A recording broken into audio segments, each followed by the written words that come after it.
नाजरीन, ये जो पहाड़ कटे हुए आपको नज़र आ रहे हैं, ये बंगड़ीला में मीरपुर मंगला डैम के किनारे बनने वाली वो हाउसिंग सोसाइटी है। ये तमाम आप देख सकते हैं, ये पहाड़ों को काटा गया है, यहाँ पर सड़कें बनाई गई हैं, बड़ा खूबसूरत लैंडस्केप है और इससे ये कहा गया है कि मंगला झील किनारे एक खूबसूरत हाउसिंग सोसाइटी बना रहे हैं। ये बंगड़ीला के मुकाम पर है और एक बहुत बड़ा प्रोजेक्ट है। सिटिंग हाउसिंग सोसाइटी जेहलम वालों का प्रोजेक्ट है। इससे बड़े अच्छे तरीके से पोर्ट्रे किया गया है।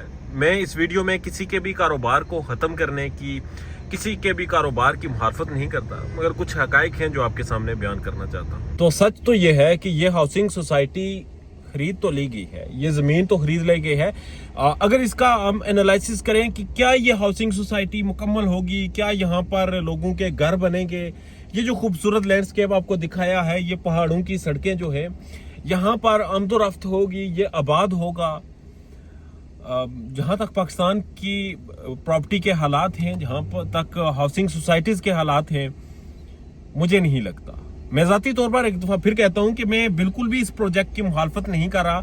मैं बिल्कुल भी ये नहीं चाह रहा कि इस प्रोजेक्ट को बंद कर दिया जाए, इसके ऊपर कोई पाबंदी लगा दी जाए। कोई कारोबार कर रहा है, उसको हक है अपना कारोबार करने का, उसे हक है ये ज़मीन खरीद कर बेचने का, उसे हर तरह का हक है। इसके ऊपर आज एक प्रोटेस्ट हुआ, उस प्रोटेस्ट में भी ये बताया गया है कि जी यहाँ पर जो हाउसिंग सोसाइटी वाले हैं ये लड़ाई करते हैं, इनसे कोई मुकामी लोगों की लड़ाइयाँ हुई। पानी का जो बहाव था वो आबादी की तरफ इन्होंने मोड़ दिया है। उसके बाद यहाँ पर जो कब्रिस्तान था उसकी ज़मीन को खोदा गया है, वो कंसर्न्स है लोगों के। इसके बाद जी यहाँ पर महकमा माल की जो ज़मीन है उसके ऊपर भी इनका कब्जा करने की कोशिश की गई या मशीनें वहाँ पर लगाई गई, जिसकी बिना पर वहाँ पर FIR भी दर्ज हुई। ये वो आम इस हाउसिंग सोसाइटी के मसाइल हैं जो कि शुरू होने से पहले ही निकल आए कि ग्राम वसिया नहीं थे, मंगते पहले आ गए। वो हिसाब हुआ इस हाउसिंग सोसाइटी के साथ। तो अब गाँव तो बसा नहीं है, मगर मंगते इससे पहले आ गए और इन्होंने यहाँ पर पर्चे भी हो गए, इनके लोग भी गिरफ्तार हो गए और आज फाइनली इसके ऊपर एक प्रोटेस्ट भी हो गया है।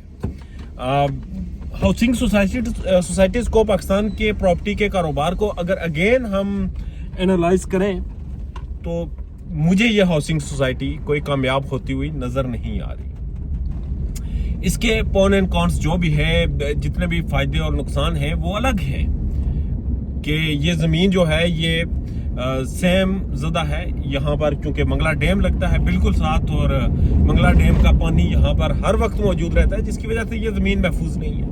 उसके बाद यहाँ पर मुकामी लोगों की मुखालफत है। फिर ये ज़मीन जो है ये कोई आइडियल लोकेशन नहीं है, क्योंकि मीरपुर सिटी से इसका डिस्टेंस बहुत ज़्यादा है। रठोआ हरियाम पुल जो कि अरसा 20 साल से शुरू है और अब जाकर फाइनली उसका छोटा सा टुकड़ा जो कि मुकम्मल होने वाला था वो मुकम्मल होने लगा है। तो जब आमदोरफ्त सारी रठोआ हरियाम पुल की तरफ से हो जाएगी और फिर मीरपुर से ये इलाका बिल्कुल कट जाएगा और एन उस इलाके में जहाँ पर ये हाउसिंग सोसाइटी बनाई गई है, तो मेरी समझ और दानिश तो यही कह रही है, जो प्रॉपर्टी के हालात हैं उन्हें देखकर लोगों का माइंडसेट पढ़ के, कश्मीर के लोगों का इन्वेस्टमेंट करने के लिहाज से यह हाउसिंग सोसाइटी सिर्फ ओवरसीज पाकिस्तानियों के लिए बनाई गई है, जो कि ज़मीनी हकाइक बिल्कुल नहीं देखते। वो ओवरसीज लोग जो कि मीरपुर से हैं, इंग्लैंड में रहते हैं या अमेरिका में रहते हैं, वो तमाम लोग, उन्हें प्लॉट्स खरीदने का शौक है, वो खरीदेंगे। और इस हाउसिंग सोसाइटी में भी बहुत से लोग खरीद चुके हैं। कुछ लोगों ने मुझसे मशवरा लिया कि खरीदें या ना खरीदें। मैं चूंकि कोई प्रॉपर्टी एडवाइजर नहीं हूँ, इसलिए मैंने उन्हें कहा कि आप खुद अपनी रिसर्च कर लें इसके ऊपर। जिसने इन्वेस्टमेंट करनी है वो करे, कल मेरे गले आकर ना पड़ जाए, और जिसने नहीं करनी वो ना करे, कल कोई मेरे गले इसलिए आकर ना पड़ जाए कि जी देखें उस वक्त इसके रेट्स ये थे और हमने इन्वेस्टमेंट नहीं की और हम अमीर हो जाते। तो जिसे अमीर होना है वो यहाँ इन्वेस्टमेंट कर ले और जिसे अपना पैसा फंसाना है वो भी कर ले। मेरा कोई इसके ऊपर ज़ाती किसी के ऊपर इन्फ्लुएंस नहीं है, मगर ये चीज़ वाज़ेह है कि ये हाउसिंग सोसाइटी बनेगी, सड़कें निकलेंगी, यहाँ पर लाइटें लगेंगी, उसके बाद कुछ लोगों के प्लॉट्स भी यहाँ पर खरीदे जाएंगे कुछ लोगों की तरफ से, और उसके बाद ये हाउसिंग सोसाइटी दफ्तर बंद करके या फिर नीम वर्किंग दफ्तर करके ये चलता रहेगा और बाकी जो टीम है इनकी वो चली जाएगी। अब जितने पैसों की ये सोसाइटी खरीदी गई, ये ज़मीन खरीदी गई, क्या वो पैसे रिकवर कर पाएगी हाउसिंग सोसाइटी? तो تو وہ بڑا مشکل لگتا ہے. اتنی زیادہ انویسٹمنٹ, کیونکہ تقریباً 80 کروڑ کے اراؤنڈ انویسٹمنٹ کی بات چیت چل رہی ہے. اس کے بعد پھر انتظامیہ کے اوپر یہ الزام لگا کہ میرپور کی انتظامیہ نے 15 کروڑ روپیہ رشوت مانگی. پھر ایک ایونٹ میں ہی کہہ دیا گیا کہ جی وہ کوئی سیکیورٹی کی مد میں پیسے مانگے گئے تھے کہ آپ اتنی سیکیورٹی رکھوائیں.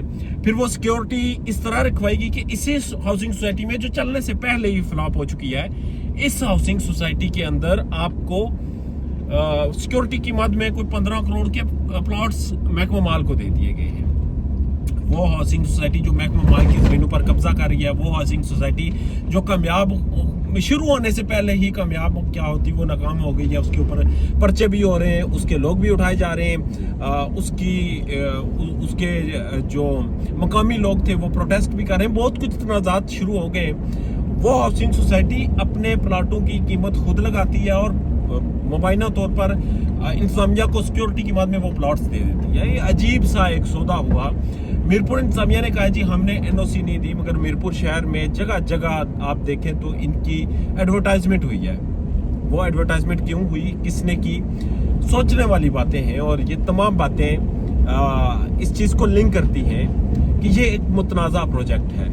اور کشمیر, چونکہ کشمیر کی خوبصورتی بھی یہی ہے, اور اسپیشلی میرپور کی آبادی کم ہے, اور ایکٹیویٹیز وہ لوگ جو کہ کم آبادی ہیں وہ چھوٹی چھوٹی ایکٹیویٹیز کو مانیٹر کرتے ہیں. اور یہاں پر اگر کرائم ہو جائے تو ود ان فیو ہارز وہ ٹریس ہو جاتا ہے. اگر یہاں پر کوئی پروجیکٹ لگتا ہے تو اس کے اوپر سب کی نظریں ہوتی ہیں. تو یہاں برج اور یہ اس کے اوپر 20 سال سے جو رولا ہوا اور جتنا اس کے اوپر بات چیت ہوئی, بحث ہوئی, وہ الگ ہے. یہ پروجیکٹ بن جائے گا, لگ جائے گا, مگر عوام کی نظریں اس سے کبھی نہیں اٹھیں گی. یہ نہیں ہو سکتا کہ اس پروجیکٹ میں کوئی بھی چھوٹی موٹی چیز ہو لوگوں کو پتہ نہ چلے. ہاں یہ ہے کہ کچھ لوگ باقی لوگوں کے نام پر, مقامی آبادی کے نام پر, کچھ ثقافتی کمیونٹی جو ہے ان کے نام پر, کچھ انتظامیہ کے نام پر, کچھ لوگ اپنے کھانچے لگائیں گے. اب دیکھنا یہ ہوگا کہ کیا یہ کھانچے کامیاب ہوتے ہیں یا نہیں ہوتے. کیا یہ ہاؤسنگ سوسائٹی جس میں لوگوں کا اعتماد بننے سے پہلے ڈگمگا کیا ہے, یہ واپس بحال ہوگا یا نہیں ہوگا. اور کیا سب سے ضروری چیز, اس ہاؤسنگ سوسائٹی کی جو مارکیٹنگ ٹیم ہے وہ کوئی ایسی انوکھی مارکیٹنگ اسٹریٹجی لائے گی کہ مقامی لوگ بھی اس سے خوش ہو جائیں, تنقید بھی نہ کریں. اس کے بعد وہ جو پانی کا ایک آبادی کی طرف بہاؤ ہے وہ بھی رک جائے, اسے بھی موڑ دیا جائے, سیوریج کا بھی ایک بہترین نظام بنا لیا جائے. جو قبرستانوں کا تنازع ہے کہ لوگوں کے قبرستانوں کو اکھڑا گیا ہے, انہیں ڈسٹرب کیا گیا ہے, وہ بھی نہ ہو. محکمہ مال کو بھی نہ چھیڑا جائے. مارکیٹنگ ٹیم کوئی بھی ایسے پروپوزلز بنا لے ان تمام فیکٹرز کے لیے, اسپیشلی انتظامیہ کے لیے, لوکل جو وہاں پر لوگ رہتے ہیں ان کے لیے, تو شاید چیزیں بدل جائیں. کیونکہ ہونے کو تو کچھ بھی ہو سکتا ہے, ہونے کو تو ٹرمپ پاکستان بھی آ سکتا ہے, مگر وہ آئے گا یا نہیں یہ نہیں پتا. بہرحال یہ ایک اپڈیٹ تھی, چونکہ میں یہاں سے گزر رہا تھا تو آپ کے سامنے رکھ دی. اپنا ڈھیر زیادہ خیال رکھیے گا. اجازت دیجیے اللہ نے کے بعد.